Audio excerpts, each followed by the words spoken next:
तो भाई किसी ने भी नहीं सोचा था जसप्रीत बुमराह के बगैर उसके साथ इंडिया पहला टेस्ट मैच हारेगा और फिर उसके बगैर इंडिया दूसरा टेस्ट मैच 336 रन से जीतेगा।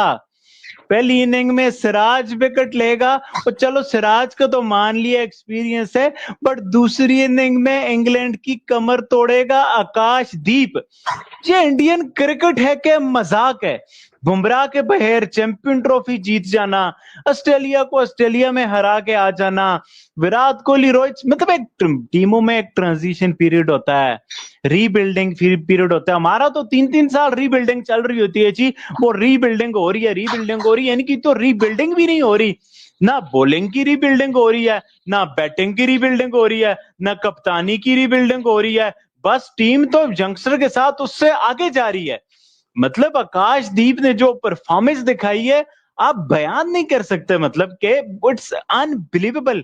ये हमारा हासा है, हमारे नसीम शाहीन, ये जो हमारा 150 प्लस डालने वाले, यकीन माने बार भाई आज मुझे अफसोस हो रहा है और मैं रिकॉर्ड खंगाल रहा हूं कि कब शाहिन अफरीदी ने इस तरह की परफॉर्मेंस दिखाई है जैसी सिराज और आकाशदीप ने दिखाई है। हम इनकी हाइप बना रहे हैं।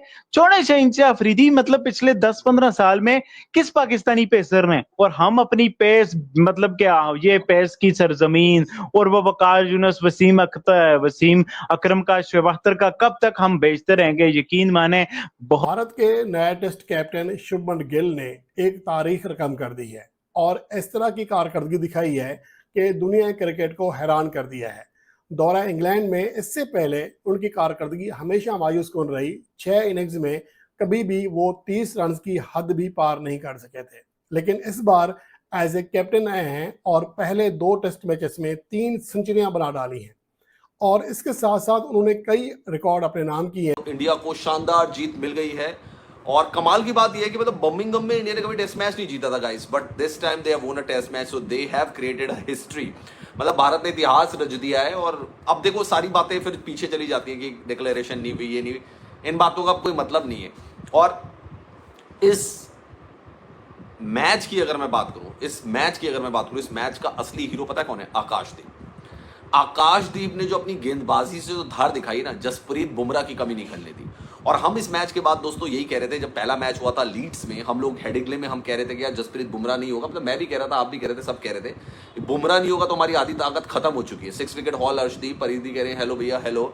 तो हम सब लोग यही कह रहे थे कि यार अगर जसप्रीत बुमराह हमारे पास नहीं होगा तो हमारा क्या होगा, मतलब बुमराह के बिना तो हमें अपनी बॉलिंग खराब लग रही थी। लेकिन आकाशदीप ने 6 विकेट लेकर, 4 विकेट पहले 10 विकेट हॉल हो गया उसका, उसने प्रूव कर दिया बंदे ने कि जसप्रीत बुमराह के बिना भी हम टेस्ट मैच जीत सकते हैं। और वो आकाशदीप ने एक नई एनर्जी लेकर आया इसमें और वेटेड था। और अब हम ये सोच रहे हैं कि अगर लीड्स में आकाशदीप होता तो कितना फायदा मिलता। बट इस मैच का एक्चुअल में मैन ऑफ द मैच जिसको दिया जाएगा वो शुभमन गिल होगा, बट मेरे लिए मैन ऑफ द मैच अगर कोई है तो वो आकाशदीप है। एक और टेस्ट मैच जीतने में कामयाब हो गया और क्योंकि यहां पर इंडिया का जीतना जरूरी भी था और ये फेमस विन है, पहली दफा एड जैक्सन के ऊपर हिंदुस्तान की यह फतेह इस बात का सबूत है कि शुभमन गिल की आने वाली जो आप कह लो प्लानिंग है, जो आने वाली टीम है, वो कुछ सबसे अलग है। इससे पहले इस ग्राउंड के ऊपर हिंदुस्तान ने कभी मैच नहीं जीता था, लेकिन आज यहां पर हिंदुस्तान ने ये मैच भी जीता और हिंदुस्तान ने बताया कि भाई हम कितने ज्यादा टैलेंटेड और कितने ज्यादा अनप्रेडिक्टेबल टाइप के भी हैं। क्योंकि आप खुद सोचिए, पहले मैच में जब हिंदुस्तान को हार का सामना करना पड़ा, कोई भी ये नहीं सोच सकता था कि इंडिया जो है ये मैच इस तरह जीतेगा। ये मतलब इंग्लैंड को निचोड़ के रख दिया है। कोई ऐसा मोमेंट नहीं था जहां पर आपको लग रहा हो कि भाई इंग्लैंड जो है वो कमबैक कर लेगा, इंग्लैंड जीतेगा। पूरे के पूरे मैच में हिंदुस्तान का दावा रहा है, हिंदुस्तान का पल्ला भारी रहा है और ना कि सिर्फ बैटिंग में बल्कि बॉलिंग में भी। आकाशदीप ने यहां पर 6 विकेटें इस इनिंग के अंदर ली हैं और 4 विकेटें उन्होंने पिछले इनिंग के अंदर ली। ओवरऑल 10 विकेटें आकाशदीप ने हासिल की हैं और इंडिया की बैटिंग की तरफ से 430 रन शुभमन गिल ने हासिल किए हैं। जितनी तारीफ करें कम है शुभमन गिल की, आकाशदीप की, इंडिया के तमाम प्लेयर्स की, जो कि यहां पर मेहनत करके इतिहास रकम करने में कामयाब हुए। क्योंकि ये ऐतिहासिक विक्ट्री है, ये नॉर्मल विक्ट्री नहीं है। आप लोगों को लग रहा हो कि शायद इंडिया तो जीतता रहता है, भाई इस ग्राउंड के ऊपर हिंदुस्तान 1986 के बाद पहली दफा ड्रॉ किया हिंदुस्तान ने। ये ऐतिहासिक विक्ट्री इसलिए भी है क्योंकि शुभमन गिल एक नए कप्तान, हिंदुस्तान के यंगस्टर, भाई यही तो कयामत है पाकिस्तान में। हमारे एक्सपीरियंस कप्तान वहां पर जाके हक देते हैं और उनके अपने कप्तान जो कि अपना पहला मैच इस ग्राउंड के ऊपर खेल रहे थे, उन्होंने यहां पर शानदार जीत हासिल की है।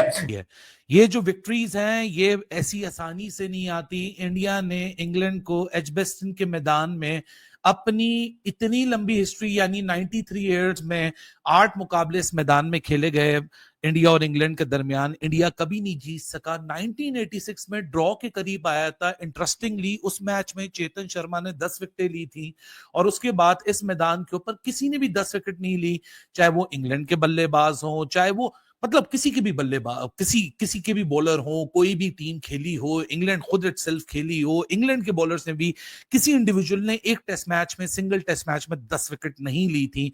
आज आकाशदीप के नाम 39 इयर्स बाद वो रिकॉर्ड आया।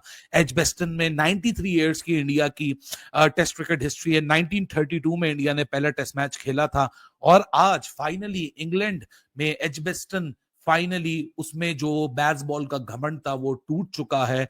बेन स्टोक्स ने पहले मैच में किया था तो सब वाह वाह कर रहे थे, इस टेस्ट में सब नाना कर रहे हैं, लेकिन ये बहुत प्राइड वाली विक्ट्री है। क्रिकेट आज एक सबक मिला आप सबको, किसी के लिए नहीं रुकती।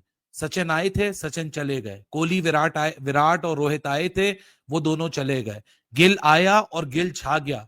बाउंस करना उस हिस्टोरिक चेस से जो इंग्लैंड ने आज से 1 हफ्ता 10 दिन पहले लगाई थी हेडिंगली के मैदान में, आखिरी दिन 350 चेस कर लिए थे। ऐसा लग रहा था कि बेन स्टोक्स का जो फॉर्मूला है कि बेसबॉल के साथ जाएंगे, नो मैटर व्हाट, जितने रन्स होंगे हम रन्स का मुकाबला रन से कर लेंगे, लेकिन शायद वो जो कॉन्फिडेंस था वो ओवर कॉन्फिडेंस साबित हुआ।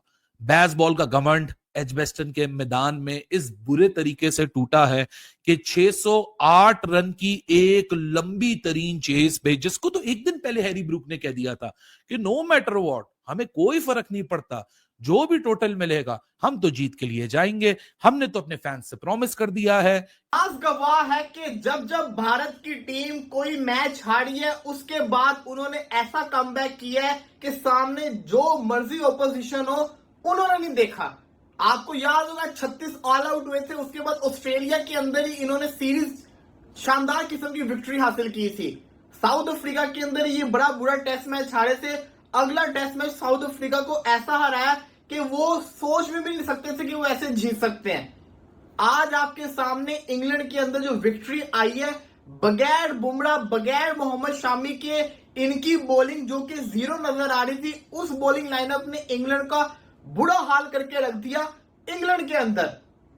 अगर आपने देखा हो तो पिछला मैच भी भारत जो था 5वें दिन के अंदर हारी थी और ये वाला मैच जीती है तो 5वें दिन के अंदर ही जीती है। दोस्तों, एशिया कप की पोस्टर से गायब है पाकिस्तानी कैप्टन, जिससे पाकिस्तान में हड़कंप मच गया है। पाकिस्तान की मीडिया बोल रही कि कैसे हमें ब्रॉडकास्टर ने गायब कर दिया है। पोस्टर में पाकिस्तानी कैप्टन न होने से ये अंदेशा लगाया जा सकता है कि पाकिस्तान टीम एशिया कप में नहीं खेलेगी। दोस्तों, इंडिया के पास यही मौका है पाकिस्तान को अलग थलग करने की। वैसे भी पहलगाम हमले के बाद सभी हिंदुस्तानियों को ये कहना है कि हमें पाकिस्तान के साथ में कोई भी मैच नहीं खेलना है, हमें पाकिस्तान के साथ में कोई भी संबंध नहीं रखना है, चाहे वो ICC इवेंट हो, चाहे वो एशिया कप हो, हमें पाकिस्तान के साथ में कोई भी मैच नहीं खेलना है। तब जाके पाकिस्तान को अपनी असली औकात का पता चलेगा।